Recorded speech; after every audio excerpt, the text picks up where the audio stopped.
Hey, welcome back, champions. Today I got a video for you that is all wizard destruction. What is all wizard destruction? That is when 4 of your champions are wizards and you're playing all spells and abilities. Now, that doesn't mean we're not playing all units, but I'll get to that in a second. Here we go. 4 are champions. First up, we got Snazgar Snake Mullet. I don't know if you're surprised. I don't know if I am, but here he is. Heroic deck. Rotate a highlighted spell to its last corner. This rogue deck can only be used once per game. Okay, you can only have one of these guys. Just playing spells, abilities, gain some health, boom, you get your quest. Next up, we got 2 Grot Shaman Spider Riders. Very vanilla, fits the deck, 4 cost, you can fit a bunch of them. And then for our last wizard, we have Cunning Grot Shaman. His ability is not very relevant, but we need him to fit inside the deck. And the other one, he's a 3 cost, just makes our first line on our units have rend, so he is obviously not as good as this guy. Alright, next we got the Blessings. Ushering of the Wall, draw 3 cards face up. Any units? Put them on the field. Well, we don't have too many units, but we're going to get to draw 3 cards. Kind of cool. Next up, we have Smash and Bash. Whack our opponent for 5. And rotate our units. Which we don't have too many, but it's still good for the units that we have. Prophet of the Wall. Gain additional units. Gain additional actions this turn. Highlighted allies are no longer restricted to using 1 heroic act per turn. Cool. Don't care.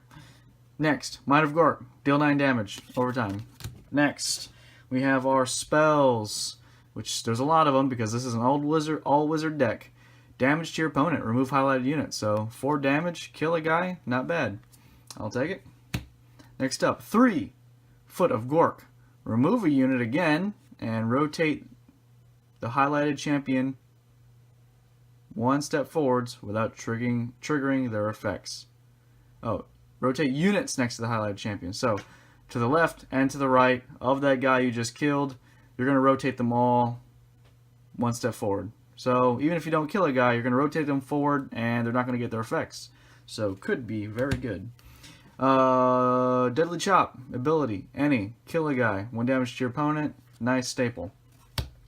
Wand Fusion, gain 3 health, 2 damage to your opponent. Pretty simple, it's a 5-point swing. Scatter the Forces, this is our anti-control card. 3 of them. 2 damage to your opponent. If they have 7 or more cards, they got to discard until they have 7 cards left. So sometimes your opponent just runs away with cards, sometimes they don't, but in either case, we're going to hose our opponents, our control opponents, or our combo opponents that are trying to store up cards. Damage spell right here, Arcane Bolt. Wait a turn, Milk him for 7. Pretty good.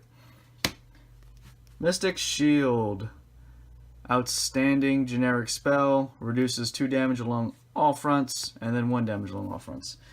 And next we have creatures. We're like, whoa, what? Hold up. How are we going to play all these creatures?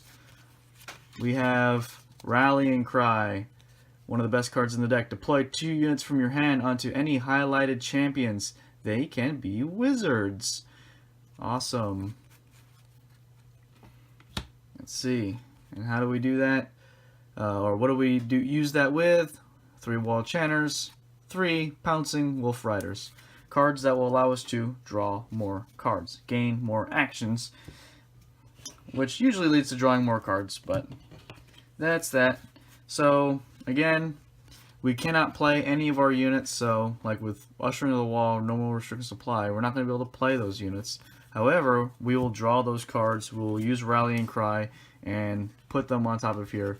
Maybe get his effects, you know, things like that. But otherwise than that, it's about stalling our opponent for tons of time, doing tons of damage, hosing our control and combo players, 5-point life swing, removal spells, and then having more removal. Just killing their stuff, them getting no value out of cards, and doing a decent amount of damage, guys. So, that is the deck.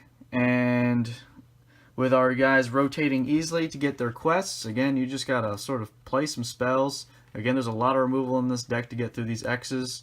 Abilities are some of the easiest corners to rotate. You saw that ability that gains life as well. So those are some of the easiest cards to rotate on. This guy is gonna flip over super quick to complete his quest. These guys fairly quick.